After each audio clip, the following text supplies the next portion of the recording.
Shāhin's telling of Parashat Noah, or Nuh, in addition to telling the biblical genealogies, the story of the Ark and Mabul, which he calls a Tufan, and the early life of Ibrahim, Khalilullah, also expands the character of Nimrod, who is only briefly mentioned in the Torah, into a major character with some weird stories associated with him. First, the conqueror and king goes atop the castle of paradise, which we know of as the Tower of Babel, and tries to battle God. God responds, of course, by throwing a mythical fish at him.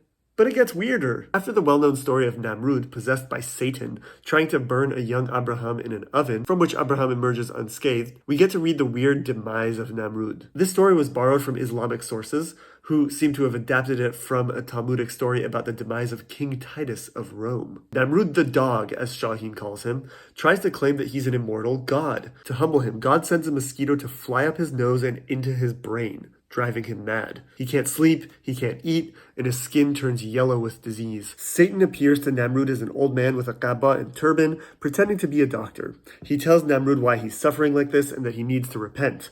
Namrud hands him a cudgel and commands him to beat the mosquito out of his brain. Satan complies and beats him day and night, maybe even for months and for years, until Namrud is beaten to death. So that's the story for this week. It's a little bit less mystical and gnarlier than the section in last week's video, but hey, we can all remember that no matter how much success we achieve, we're not gods. Sometimes crazy leaders get what's coming to them, whether that's a metaphor for being mad with power, or a literal mosquito lounging around in their brains.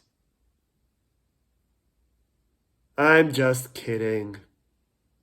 14th century Persian Jewish masterpiece Shāhin-Turā has never been fully translated into English. It was originally written in Judeo-Persian, the Persian language and Hebrew characters, and was even printed into books in late 19th century Jerusalem. A transcription into Perso-Arabic script has been published, and I'll provide the link down below.